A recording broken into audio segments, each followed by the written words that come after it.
Good evening, everybody, and thank you for joining us. My name is Chrissy, and I would like to welcome you to our virtual event series. Tonight, we will be discussing The Mystery of Mrs. Christie, a thrilling reconstruction of one of the most notorious events in literary history, Agatha Christie's mysterious 11-day disappearance in 1926, with New York Times and USA Today bestselling author Marie Benedict. I'd like to begin with a little housekeeping. This evening, Maria is going to share a wonderful presentation with us as she discusses her new book.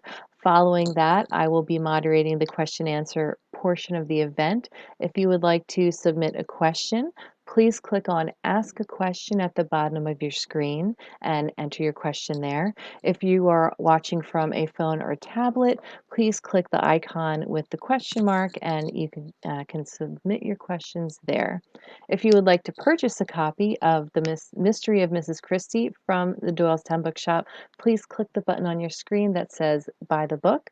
We have curbside pickup available at both of our locations, or we can ship the book to you. We do have a very limited number of signed copies, which will be given out on a first come, first served basis. Lastly, I've had a few questions during past events from viewers who are accustomed to Zoom events. So, to avoid any confusion with that, only our guest author and myself will be participating through audio and video. You may interact with us through the chat box on your screen and, of course, through the Q&A. Now, a little bit about this evening's author. Marie Benedict is a lawyer with more than 10 years' experience as a litigator at two of the country's premier law firms, who found her calling unearthing the hidden historical stories of women. Her mission is to excavate from the past the most important, complex, and fascinating women of history and bring them into the light of the present day, where we can finally perceive the breadth of their contributions as well as the insights they bring to modern day issues. She embarked on a new thematically connected series of historical novels with the other Einstein, which tells the tale of Albert Einstein's first wife, a physicist herself, and the role she may have played in his theories.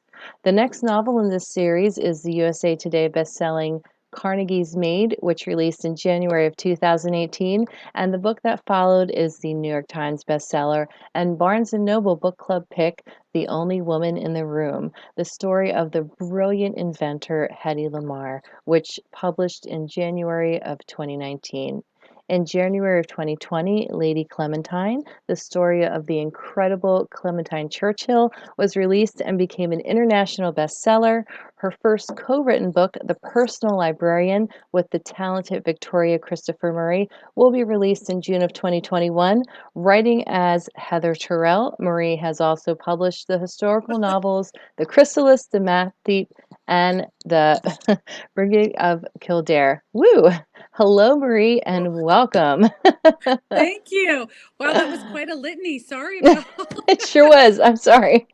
It's just so impressive. I couldn't really leave anything out. Oh, you could, please. It's quite all right. But thank you so much. I You're appreciate very it. welcome.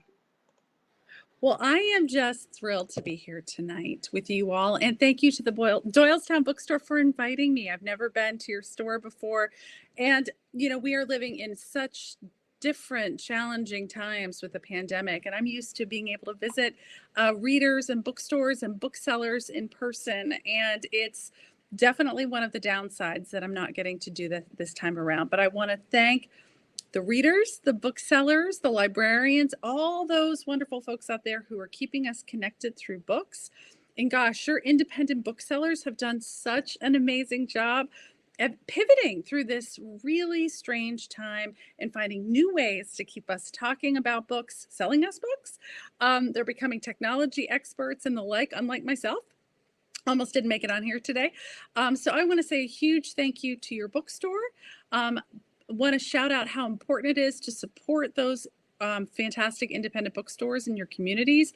And I want to thank you all for coming out tonight to listen. I know you've got, gosh, a million things to capture your attention. So I'm really appreciative that you're here tonight. Now, I'm going to spend a little bit of time, since I've never come to your bookstore before, just talking about how I came to this writing, this mission. And normally I would talk a little bit about my past books, but wow, what an introduction. I feel like all of my prior works have been vetted and told in some sort of detail. So I'll talk more broadly just about my mission, how I came to it from being a New York City litigator for over a decade, what that wandering path to writing looked like for me, and then I'm going to take you down into the deep recesses of research and history with me as we kind of look through some images and I talk about this most unbelievable event that happened to the Queen of Crime, or the Queen of Mystery, as she was once known. So some of you may or may not have heard of my other books before. We talked about them at the opening. And I think you can see that I really am on a very specific mission with my novels. There's a theme, if you didn't get it specifically, but you can sort of see it throughout all those books. That I'm really on a mission. I'm on a mission to excavate from the past these important women. I kind of see myself, for lack of a better term, as an archaeologist, right? Just digging through the detritus of the past to kind of find these women where, for the most part, they've been forgotten, and sort of shine the light on them so we can really see and appreciate them. And if I do my job right, you've not only really learned about these key women of history, but you've also come away with a fresh lens to look at the past, not just at the women that I've highlighted, but at other women as well. And then maybe even kind of look in our own present and our futures differently, about the role of women and some of those voices and parts of our societies that we may not be as familiar with. So how did I arrive at this mission? Yes, I was a commercial litigator in New York City for over a decade. But I'm also not somebody who grew up thinking that I would be a lawyer. Well, I did think I'd be a lawyer, or a writer for that matter. I don't know if you guys have ever heard other writers speak. I know you have a wonderful series of speakers at your bookstore.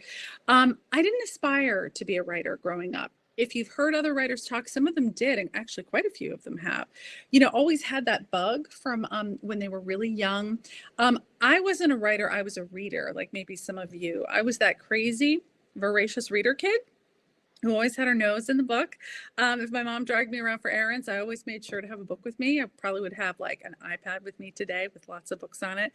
And I had this wonderful aunt whose job it really was to keep me satiated in my book piles, right? I was the oldest of 6 children. My mom was busy, and I really couldn't get enough books. I think I tapped out of my local library at a pretty young age. And so this aunt that I had, who isn't with us anymore, unfortunately, she was an English professor. She was a poet in her own right, and she was kind of a rebellious nun. And so she really took this job very seriously, keeping me fed a steady diet of books and literature. And looking back on my life now, I can really trace the path that I'm on today to this one book that she gave me when I was growing up.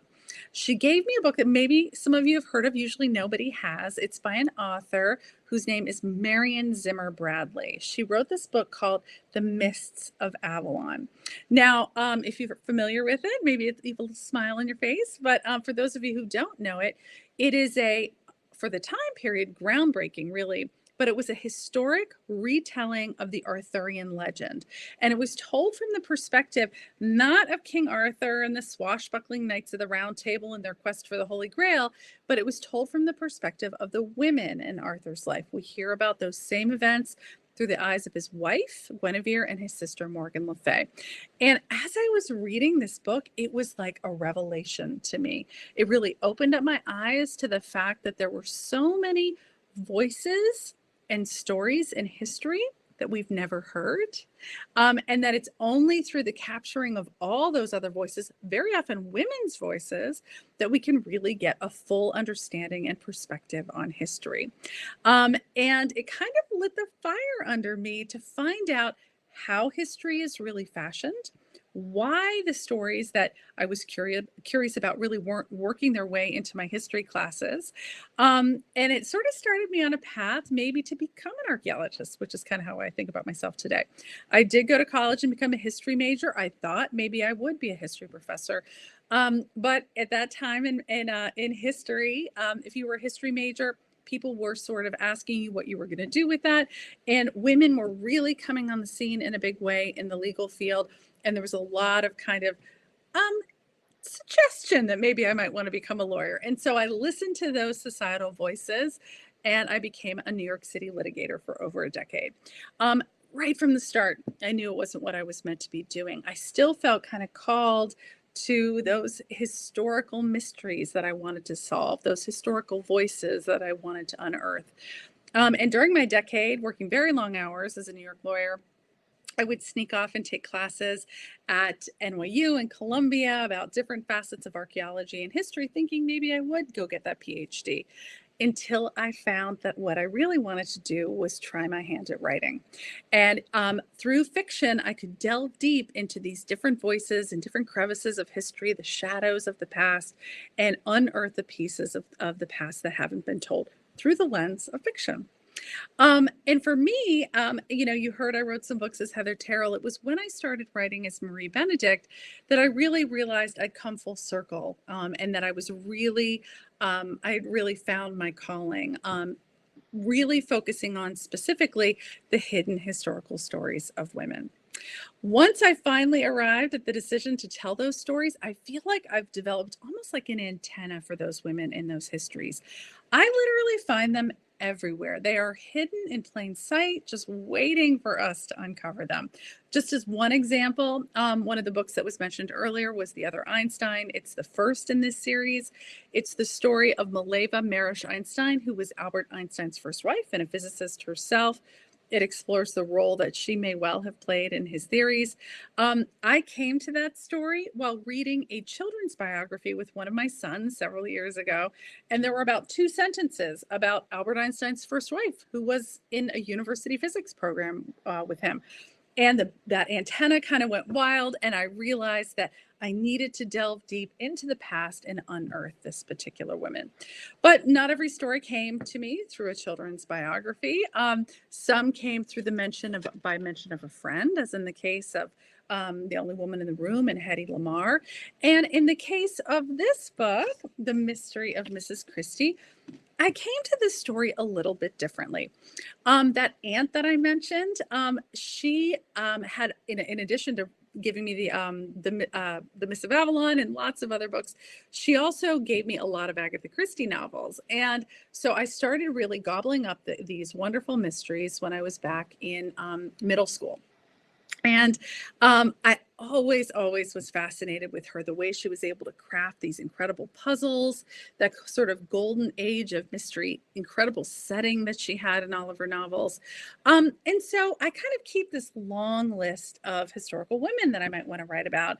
And Agatha Christie had kind of been on it for a long time. And when I delved into the research about her, I realized that hers was a story that really needed to be told. And it was my desire to kind of view historical women through a broader, more inclusive lens and rewrite their full histories back into the narrative that kind of inspired the book about Agatha Christie. And I'll tell you a little bit more about that. Now I'm going to share my screen with you. Apologies in advance if I don't get it perfectly, because I'm not the most tech savvy. So here we go. Let's see if I get it. And I know they'll let me know if it doesn't work. Hopefully you can see my screen. So many of us think that we know the woman at the heart. I'm sorry, I don't think it's working. Apologies, it's not. I'm really sorry about that. That's really unusual. I haven't had that experience before. Hi, I'm just gonna pop back in real quick. Can you see the screen now? I can see it on your screen. Yes, how you Okay, have great. it, the view now is great. Okay, terrific. Thank you for letting me know, because I can't see myself and I can't see the screen. So this is an image of Agatha Christie, the famous, wow, beyond famous. Her name really conjures up this whole world of phenomenal literature. And most of us, when we think about Agatha Christie, we think of this image, right? The perfectly coiffed, silver-haired matron, a British woman in tweeds, sipping tea and putting together these unsolvable puzzles. And unlike most of the historical women I write about, who I'm really trying to excavate from the shadows of the past, Agatha is obviously well known. She's famous. Even today, she's famous. Um, I just was talking to another bookstore, and they said that Agatha Christie's books are selling more quickly than any other book in their bookstore right now. Obviously, her legacy lives on in books, movies, television adaptations. You may or may not know that she is actually the most successful novelist of all time. More than 2 billion copies of her books have been sold, which is just amazing. And she's credited as both creating some of the major tenets of the modern mystery novel and also kind of with reconstructing them to create more compelling, more unorthodox and intriguing novels. And as I said, her books still sell like hotcakes. But what fascinated me about Agatha Christie wasn't just her legacy, right? A lot of the women I read about, I'm trying to dig out dig them out and show people that we are really beholden to them for their legacies. In the case of Hedy Lamarr, the star of The Only Woman in the Room, she was so much more than a movie star. She was actually an inventor who during World War I created this unbelievable secret communication system that would have made torpedo warfare at sea much more effective during World War II. It wasn't used during World War II, but over the decades, it actually became the basis for Wi-Fi. So without Hedy Lamarr and her invention, we wouldn't even be talking here today. So that's very often what I'm trying to do is kind of excavate the women responsible for the legacies that we benefit from in our modern lives. Agatha, we know what her legacy is, right? But as I dug into the research about her and learned more about her upbringing, her early life, her young adulthood, her early years of her marriage and a young motherhood, I had the sense that this mystery I learned about her, that the resolution of that mystery might actually help us understand how she rose up to become the most successful writer of all time. So, what is that mystery? Well, this is an image of Agatha during around the time period of the disappearance. It's when she was in her 30s. In December of 1926, December 3rd to be exact, Agatha went missing from her home in Surrey, England, from a house they called Styles. One of the things that I think is kind of interesting about the home that she and her husband and young daughter lived in is that this is another image of it. This is actually a real estate flyer of their house. Is that this house wasn't actually named Styles when they first purchased it. They actually renamed it after Agatha's very first book, which, as you can see here, is The Mysterious Affair at Styles. It's the first novel she ever had published. It's a Hercule Poirot novel. He's introduced here. And the manor house at the core of this novel is named Styles. So they decided to name it in the honor of that particular house. So on the evening of December 3rd, 1926, Agatha went missing from Styles. Her car, it was a Morris Cowley of the vintage that you can see here on the screen. It was found with the top up, running, empty, on the edge of a very steep hill that overlooked a still, very deep lake that was referred to as the Silent Pool. This was in an area not that far from their home, from Styles in Surrey and in a neighboring county. The Silent Pool was actually sort of the stuff of legend in its own right. It had been the rumored place of many suicides, and it was also rumored to be the place where a medieval maiden was killed by a lord. So it's sort of a somewhat gloomy place. It's a place where it has sort of I don't want to say nefarious, but kind of an otherworldly air to it. Her car, as I mentioned, was found running. The lights were on. It was empty, but it wasn't empty of belongings. Her things were strewn, all about in the back seat, on the outside, including a heavy fur coat, which would have been very helpful to her if she was okay on that particular cold December evening. Immediately after her disappearance, the largest manhunt in England's history was launched to find her. People were so worried about her. And it wasn't just, there were so many things they were worried about. Of course, she was a young mother, a wife of a war hero, but she was also the kind of woman they couldn't imagine disappearing. This is an image of Agatha when she was probably in her late teens. She had grown up in an affluent home called Ashfield. It was really in an idyllic seaside town in the area of England called Devon. Very, very beautiful. She came from a moneyed family. They were very upper class, but not aristocratic, although there were aristocratic people in their circle. It was kind of that luxurious but very sort of lazy life that you might see depicted in an E.M. Forrester novel. And it was also sort of a life that was disappearing, not just in general, that sort of lifestyle really changed after World War I and certainly after World War II, but it was also changing for Agatha. Her father had been quite well-to-do, and as the years progressed, they were really coming to the end of their money, and it was really changing things for her, especially when her father died when she was quite young. She grew up the youngest of three children, and the message that she always got from her mother was that a young woman's duty, her job was really to enter into a good marriage, and that her family and her husband should really be paramount above all else. Despite all that, Agatha was quite adventuresome. As we rounded into the years getting near to World War I, certainly a lot of women and girls were volunteering in the war effort, but a lot of girls of her class didn't really volunteer necessarily to be nurses, as she did. You can see her here during World War I. Most of her peers who volunteered were out after a couple days. They couldn't stand the sight of blood, but Agatha found she had a real fascination with injuries and surgery and human anatomy. It didn't scare her or revile her in any way. She really found it quite fascinating. And it was during these years when she was serving during World War I that she also trained to be a pharmacist assistant. And pharmacy during those days was very different than it is today. The pills didn't come prepackaged. You literally had to mix everything and take all these very rigorous tests. And it was during this time period that she gained an incredible expertise with poisons, which, if you're familiar with Agatha Christie, really came in handy in her later years. It was also during the lead up to World War I and in those early years that she encountered this gentleman. This is Archibald Christie.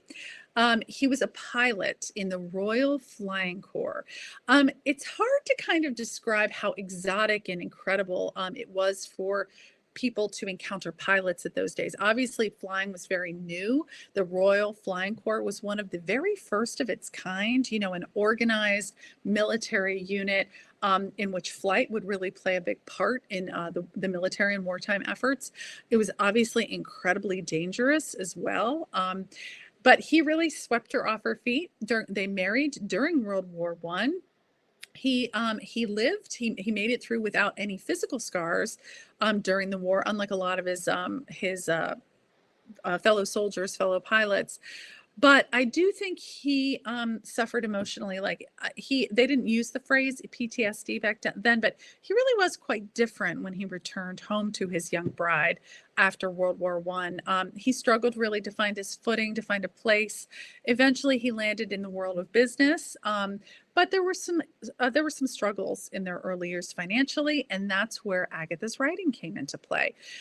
She had been challenged by her sister, with whom she was very competitive, to write an unsolvable puzzle. And when things got a little tight financially for the young Christies, Agatha tried to sell her novels, and she had some success. And then, of course, later, much more success. They also had a daughter by the name of Rosalind. You can see Agatha with her daughter here. And it was with her daughter and her husband, Archibald, that Agatha settled into Styles, the home that you saw at the very beginning of the presentation. When Agatha disappeared in December of 1926, Rosalind was 7 years old. She's a little younger than that here.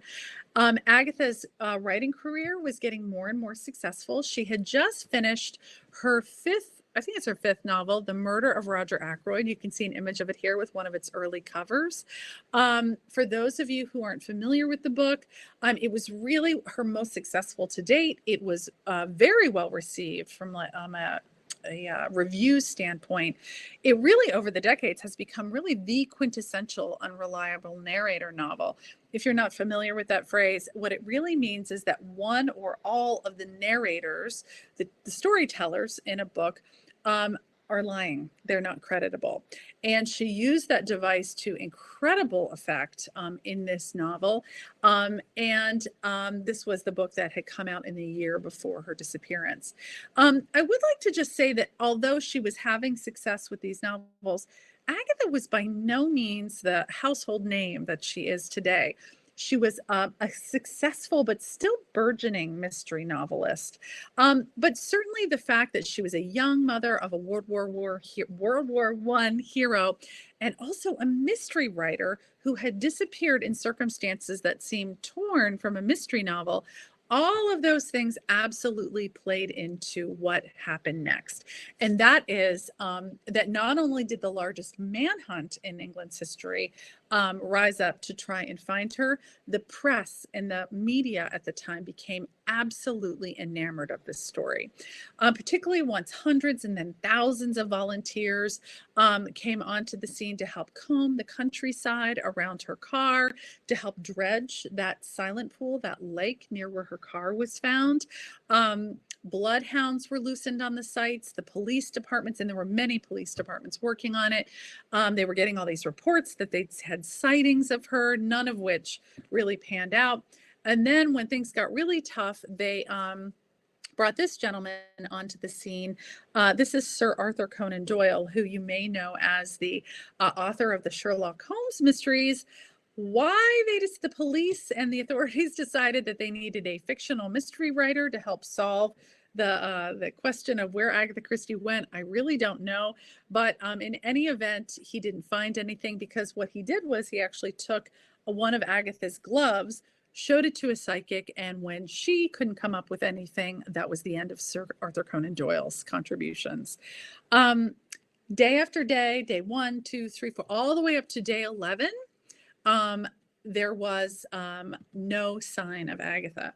But as the days continued, the newspapers, which were already really whipped into a frenzy. This was really a media circus, which is kind of hard to understand how crazy that was for that time. I mean, they didn't have, I mean, of course, today we have paparazzi, and I mean, you can't walk 2 steps without having media coverage of something. It was very different back then.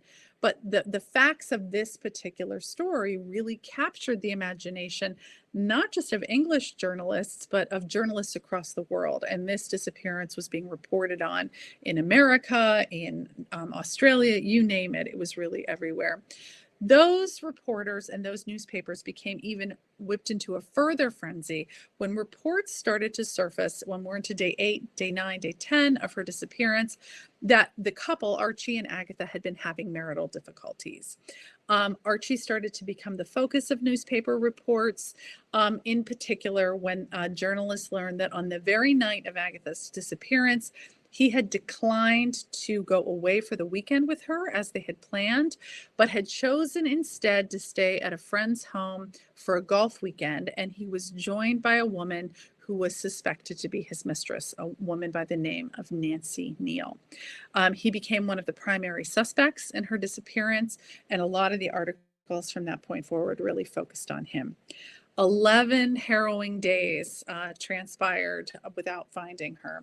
And then just as suddenly as she disappeared, she reappeared on the 11th day in a hotel called the Harrogate Hydra, north of where they were in England. And she claimed, as you can see from this newspaper article from the time, that her memory was gone, that she had amnesia. And interestingly, she had registered herself into the Harrogate Hydra under the name of Teresa Neal, which is the same last name as the woman her husband was purportedly having an affair with. What's absolutely incredible about this mystery, there are many things that are incredible, but one of the things that's most incredible is that no one knows to this day what happened to her before, during, or after really those 11 days. No one knows why, how, the circumstances of her disappearance. She claimed amnesia. She never spoke of it again. And while there have been many, many theories about what happened, And while there have been many books written in supposition, there's really been no firm answer. And while I've been a huge fan of the mystery novelist, as I mentioned, for a long, long time, it was when I learned about this piece of Agatha's history, which obviously seems torn from the pages of one of her own novels, that I started to have all these questions, and I started to really want to delve into the story about what happened to her during those missing days and why it happened. I started to wonder whether it happened by somebody else's hand, whether someone else was responsible for it, or whether she disappeared by her own hand. Whether she was running from her life, things were getting very troubled at home, or whether she was trying to create a new one. And I couldn't help but wonder about what, if any, role Agatha herself might have played in the disappearance. I think I mentioned to you all that she was not the famous Agatha Christie that we know now. She was a young mystery novelist on the rise. And that incredible book, The Murder of Roger Ackroyd, which I mentioned before, which just came out, when I was rereading it, really trying to get into her mindset at this time period, I was struck by the mastery of the plotting of this book. I mean, it really is incredible. That deft use of the unreliable narrator, I just couldn't help but think that a writer who is this masterful in the art of plotting, I mean, the plot of this book is unbelievable, so expert at creating masks behind which her characters hide. How could she have been a victim in her own vanishing? I just couldn't help but wonder it. I started to wonder whether she had crafted her disappearance as skillfully as she crafted her mysteries. And I started to ask myself whether there was some purpose, some larger goal that perhaps she had been aiming towards, if in fact she had been in any way responsible for her disappearance. And again, this is all my very fictional take on this particular incident in Agatha Christie's life.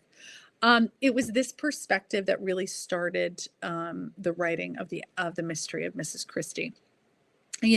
When I learned about who Agatha was as a young woman, who she became throughout the years of her marriage, the sort of crosshairs that she found herself in, really the pressure of society to have a perfect marriage where her family was first, the fact that ambition was really something that was not encouraged for women during that time, and then, of course, the perilous situation, status of her marriage at this time.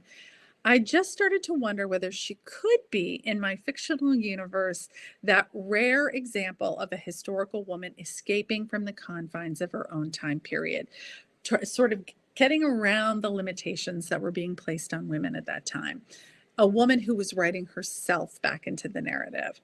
And so, in that vein, this book, The Mystery of Mrs. Christie, really explores one strong woman's successful endeavor to take her history into her own hands and shape it for herself. And in so doing, it really explores the struggle of many women, whether they're historic or modern, that struggle that they may have with ambition, and the way in which that struggle may turn us into unreliable narrators of our own lives. I think this notion of the unreliable narrator, the way in which we really concoct facades for ourselves, present ourselves to the world, and yet there's a more authentic self in life behind that facade. I think that was very much a theme in Agatha's books, perhaps in her life, and I think it's a very, very modern theme as well. This is just sort of my take, my fictional view of this most unbelievable of mysterious events at the heart of the Queen of Mystery. I'm going to try and exit from this screen. Hopefully I have. And hopefully re-enter the discussion. And I just wanted to say thank you so much for listening to me talk about about this book. And I welcome any questions that you guys might have, either about this novel, my writing process, or my books in general. Thank you. Thank you so much. That was fascinating. Thank you. Just You can tell I love my fascinating. history. Yes. Oh my goodness. I just love it. Amazing. So we did have a few questions come in. If you would still like to submit a question, please go Sure. ahead and do Please so. do. Yes, please do. All right, our first question is from Jamie. Hi, Jamie. Hi, And the Jamie. question is, how do you research slash prepare to get into the mind of each of your characters and find their voice since they were real? Great question. A very complicated question. I think there's probably several questions within there, and maybe I'll just kind of go at them in turn, if that's okay. I think the first question really is about the research, right? How do I put together these stories, these histories? Especially because the research is really a huge component of it. So let me just describe kind of my research process very generally. It varies very much from woman to woman. There are time periods and also the kind of documentation that I can find. With any woman I'm writing about, I always love to find things that are original source material, whether they're letters or journals. In the case of Agatha Christie, she left us a fantastic autobiography. For anybody who has not read it, and if you're an Agatha Christie fan, I highly recommend it. And that is really a great record of her life told from her own perspective. Once I've kind of exhausted what I'm able to access in that vein, I really cast my net a lot wider and really look at anything I can find from a macro or micro perspective about the time period. I want to create not only a very detailed world for my characters to inhabit, but I also want to look at what is going on in their worlds that might affect them, might affect how they see things, how they think about things, things that might sort of impinge upon their daily lives. But I'm also interested in things like, what kind of food are they eating? What kind of clothes are they wearing? What's going on in politics? That kind of thing. So once I put all of that together in sort of a series of timelines, I look at it as kind of the architecture of my story. It's like the foundation, the roof, the pillars. And yet there's so much happening in the gaps between the pillars, right? And that's where the fiction comes into play. I think a decent-ish example might be thinking about when Agatha met Archie for the first time. They met right as World War I was kind of starting. They met at a ball, of course, near her home in Devon. And he, by all accounts, kind of swept her off her feet on the dance floor. We know about the date that it happened. We know that this grand, manor house where it happened. We know the sort of music that would be playing and the clothes they'd be wearing. But do we know what he said to her on that dance floor that like swept her off her feet and started this decades-long relationship? No. We don't know what he said to her. We don't know what they talked about. And it's really that's where the fiction comes into play. You have sort of constructed this world for your character to live in, and in terms of kind of getting into her mind space and her voice, I've tried to immerse myself in that world and in any documentation I can find. And then I've placed her there. And, that is where the fiction sort of blended with kind of a logical extrapolation from the research. That's how those kind of gaps are filled in. I hope that answers the question. It's really kind of a hard question to answer because it varies from scene to scene, book to book, part of a book. Some of it is more fiction, some of it's more fact. But all in all, they're my fictional view of these really incredible historical women. I think that was a fabulous answer. Oh, good. I hope so. It's really hard to explain it, actually. It is. Okay. Actually, another question from Jamie. Um, and who was your favorite subject so far? Oh my gosh. That's like saying, which of my children do I Right. prefer? It's a hard one. I love each and every one of them. And kind of when I'm in their world, they're my favorite because I'm so deep inside sort of my vision of who they are, because they're characters, not necessarily real people. I would have to say, like, I absolutely loved writing the mystery of Mrs. Christie. I just, Agatha has been inhabiting my world for a really long time through her books. And so it was really such a treat to kind of delve into her world, for a change.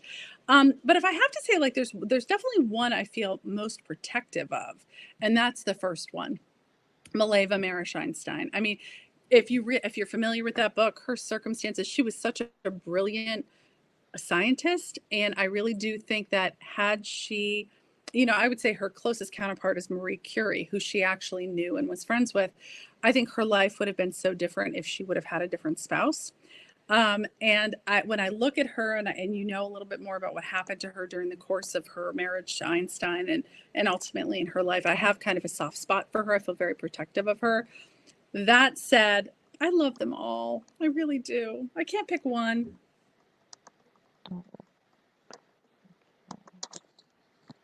All right. Oh, I just want to remind everybody, I'm dropping a link, let's see, in the chat box, which will bring you to the book on our website. If you don't have a copy, I would highly suggest you Thank grabbing you. one because it's really so good. I'm just about to start it, and a lot of the booksellers I work with have read it and they love it so much, Oh, especially if you're a fan good. of history, historical fiction, please. And again, we do Thank have you. a, a, a a limited quantity of signed copies, but signed copies are just the best. So if Thank you're you. interested in a signed copy, I love Thank signed you. copies. We'd be I do happy too. I to have quite do a that. collection at this Oh, point, I oh, would say. same, I same. love it. Martha, are there any signed copies left? I I'm not quite sure. But if Hopefully. yeah, I mean, I think there are. I'm And not I'm at the sure we store could right now, send so you I a book can't check for plate. you. So, yeah, Yeah, we could figure we it can make that out. happen. Yeah, we can make it happen for you. Thanks, Yeah. Marie. No, I'm like, no yeah, we could problem. do it. We could Yeah, do it. Sure. we can do But it. we can, and we will. So, if you want to give the store a call tomorrow morning, Right. at 215-230-7610, Martha, they'd be able to tell you right away if we have signed copies left or not. Then you don't have to worry about emailing people and doing all Yeah. of that. That would be fun. All right. Oh, thank you, Martha. Thank you so much. Okay, Thank you. so let's go on to our next question here. Oh, from Amy. Hello, Amy. Amy actually works with us on the Bucks County Book Festival. You. Happy to see her tuned in tonight. So, Amy's question is, do you have time to read for fun? Oh, And wow. who are your favorite authors to read? That's such a good question. I'm a crazy reader. And of course, sometimes I'm just deep in the research and I really don't have the opportunity. And actually, I just came off like a huge jag of writing blurbs for other historical fiction authors. And so I can definitely tell you there's some great, if you're a historical fiction person. And most of my books are primarily just straight up historical fiction. This book really is a blend of mystery and historical fiction. I just didn't feel like I could write a novel about Agatha Christie's life and not have it be in a mystery form. So I kind of felt like she needed that. But I've read, I would say, coming up in the next 6 months, I would say there's some fantastic historical fiction coming out. Patty Callahan Henry has a great book coming out, Surviving Savannah. Kate Quinn, I've done a bunch of events with Kate Quinn. She's a great book Mm. coming out, the Rose Code. I just did an event with Susan Meisner, The Nature of Fragile Things. Lauren Willig, The Band of Sisters, another great novel. Chanel Cleaton, I don't know if you know her. I just finished reading her, The Most Beautiful Girl in Cuba. Mm. Melanie Benjamin has a wonderful book out that just Mm. came out today. Greer McAllister. There's so many good novels about historical women coming out right now that I just love. When I'm not, I'm always writing, but sometimes when I'm not reading for blurbs or for research, I do read a lot. And sometimes I need to read something totally different. And I do read a lot of mystery novels and dystopia, which is kind of crazy given that we live kind of in a dystopian world right now. Right. So that's not been number one.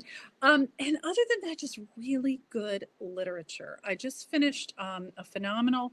I just finished two kind of an odd pairing. One was a mystery, The Thursday Murder Club, which was very much in the vein of Agatha Christie, which I enjoyed.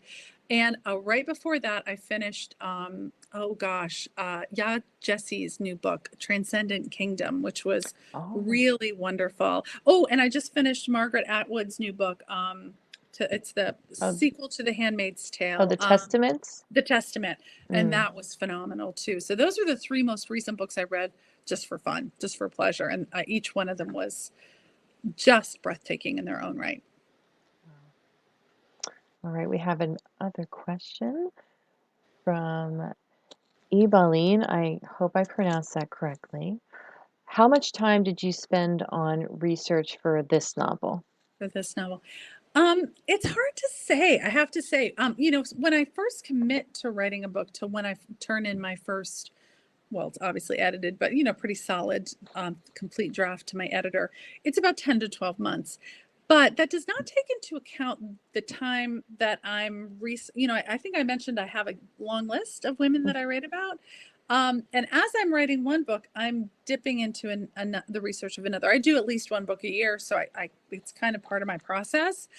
And as I'm dipping into those women and thinking about their work and thinking about their lives and whether or not it's the right material for a novel, I'm doing research, and the idea about the book is kind of gestating, and it's very hard to actually put a time frame on that. Agatha Christie has this story in some format has been on my list for more than 5 years. That I was supposed to write this instead of Carnegie's Maid, and then I was going to write it instead of Lady Clementine. So it's been out there for a while, and I'm glad I didn't write it earlier, because the structure that I eventually decided upon, I would have written it differently before, and this is the way it really should have been written from my fictional point of view. So I could say 10 months to a year, but it's actually a lot longer than that, and very hard to actually put a fixed quantifiable number on it. Okay. And I have a general question that Sure. I like asking authors about the process.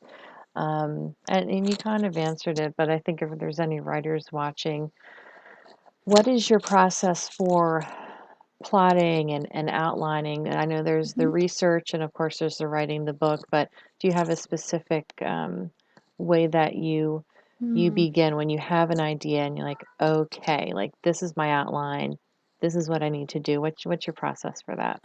It's a little bit different than that, probably because it is so research based. I think I described how I kind of do the research, in terms of, I know I used architecture as kind of my model, but that is actually how it works. I do all that research, and then I build my structure, which very often is timelines with material, with research material. And from that, the structure of the story evolves. I mean, very often I have 4 or 5 times the amount of research material than I actually include in the book. I might start the book 5 years into the time period that I started researching it. That might be the right spot. And that's very much informed by the research and the arc of the story I'm looking to tell. That said, I do a very detailed outline at that point. But I still leave room open, because I'm going to continue to research as I write. And when I'm in a scene, there's always going to be something that I couldn't have anticipated researching in advance. And sometimes when I'm down that rabbit hole, something else comes up, something interesting. And so I always leave a little bit of wiggle room to change or go with the flow a little bit with respect to that outline and then the evolving story. And sometimes you get to know your characters a little bit better as you go. Sometimes one of the women I read about will surprise me with what she's done. And I want to leave room to register and capture that surprise as well. So I don't know if that explains it, but and that research and the writing is very much a synergistic process. Okay, we have a question from Elizabeth.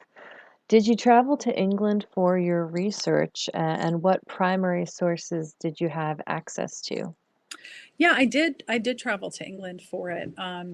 I actually researched both Lady Clementine, which is the book that came out before this about Winston Churchill's wife, and the Agatha Christie book at the same time. I actually was going to write one before the other. Wow. So I did, but I actually did the research.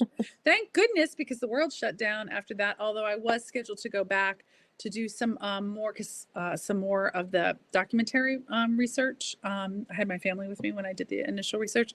So from a physical standpoint, I went to a lot of the areas where she lived. Some of the places, the buildings she lived in don't exist anymore. And that is always the trick when you're traveling to do research for a historical novel, is that it's very rare that things look the same, feel the same. I would have to say an exception to that, speaking of Clementine, was the Churchills. I mean, because they were so famous, and so many of the places and they were so integral to the historic events of modern times, so many of the places that they lived not only still stand, but are like frozen in time. Their Oh, house, wow. Chartwell, the bunkers where a lot of World War II really played out. So that was rare. Usually I'm going to a place and trying to get a sense of it, but I actually have to use like historical photographs and things or maps to kind of put together the actual place itself. So I hope that answers the question. Yeah. I mean, I feel lucky that at least I did that research at the same time, because I would have been Right. relying on a lot more of my imagination in doing it. But that said, a lot of historical writers don't really travel for their research, and they're able, because it is fiction, and you would really need a time portal to actually go back to really research a physical Right. place. It's very unusual that it looks enough that it's that evocative of the time period. I'd imagine even though, things will appear differently or maybe buildings will not exist, I bet just being there and being in the Mhm. space probably gives you a really good sense of your subject too It and the time does. period a little bit. Sometimes even, it's this is going to sound strange, but sometimes even just the quality of the light, Hmm. the Mm-hmm. way in which a place smells, the colors, that can be very different from place to place. And it may be a little different now, but there's something that you can kind of feel about the place, something that's quite intangible, but recordable at the same time. It's weird. But yeah, and hopefully the world will open up Yeah. and we'll be able to visit some of these places again. I hope everyone's been staying safe and healthy in your world during this time period, both you Yeah. and all the people listening tonight. These have been such challenging times, and books hopefully have helped keep us connected and together. Mm-hmm. They've helped me, that's for I sure. know, me Oh my too, believe gosh. me. Books and puzzles, right? Yeah, puzzles are huge, huge. Okay, we have a question from Barbara. Who is the subject of your next Mm, book? that's a great one to wrap up with. I love it. Mm-hmm. So I actually have two books coming out in the next year. One you already alluded to. I have a book coming out in June called The Personal Librarian. We're all familiar with, I think, probably J.P. Morgan, the famous financier from the late 1800s, early 1900s. When he was in the early 1900s, he was a vast art collector, and he had a particular love for rare ancient antique manuscripts. And he built a building in New York City near his home, which he dubbed the Morgan Library.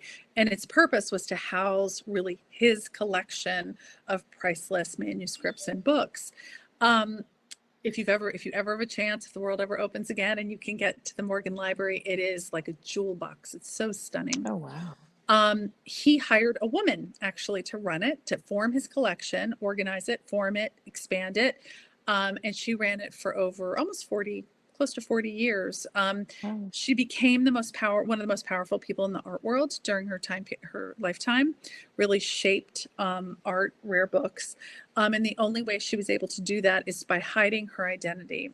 She was actually African American. She was Oh, fair enough to pass as white. And this is, of course, during a time period we're in post-Civil War, so slavery has been abolished, but that period in Reconstruction of hope of equality has faded and has been replaced by segregation and the Jim Crow laws. And she most likely would not have been allowed in the building, the institution that she ran. And so she not only had to hide her identity, but she also had to suppress her father's legacy. Her father was actually the first African American graduate of Harvard. He was the dean of Howard Law School, and he was one of the most vocal advocates for equality and civil rights in the years after Reconstruction. And he was very well known in his time, just alongside Frederick Douglass and Booker T. Washington. So she was raised in this language of equality, and yet she had to suppress all that, because when she was becoming a young woman, she lived in a world that was horribly unequal. So it's a story about this really unbelievable woman, but it's also the story of our country and a time in our history which is often forgotten. It's written with a wonderful African American co-writer, Victoria Christopher Murray, who's become gosh, not just my partner in this book and a dear friend, but almost like a sister to me. We've been through so much together writing this book, and I just feel so fortunate to have written it with her. That sounds amazing. Oh my It's a gosh. I really, hope I it's can a get a really important galley of story. I that. feel like, yeah, it's really, Oh my goodness. yeah, it's a really, I think, really important tale. And did you say you have a second Oh yeah, book sorry. coming? Next January. Okay. It's next year, Wow. but yeah, it's finished. That is the story of Rosalind Franklin. Most people have never heard of her, but she was a brilliant British scientist in the 1940s and 50s, and she got swept up in the race to discover the nature of DNA. And through her labors, she and this special scientific methodology she had developed an expertise in called X-ray crystallography, she discovered the double helix nature of DNA. And one of her colleagues took her images and her data without her knowledge and without her permission, and shared it with two other scientists who are much better known, Francis Crick and James Watson. And they very quickly wrote a paper with that data, and they won the Nobel Prize for the double helix structure of DNA. So it actually doesn't sound like it would be, but it's actually a very suspenseful novel about this great race and the role that she played and her brilliance and her courage. But the outcome was not what it should be. So it's another, I think, hopefully important book. Mm-hmm. Well, what wonderful books to look forward to. Oh my goodness. Well, thank you so much for having me. Thank you. I really appreciate it. And thank you out there for listening and joining and hopefully reading. And I hope that you stay safe and healthy during this crazy time, and let books just keep you safe. Indeed. Thank you, everyone in the chat, everyone who asked a question, and thank you for attending our virtual events and still supporting us, although we're not having events in the store. So important. Thank you, Marie. This was so much fun for me. Oh my goodness. Oh, it was a pleasure for me. Thank you so much for inviting me. Support your indie bookstores. Woo! Woo! All right, everyone have a great night. Thank you so much. Thank Bye. you. Okay.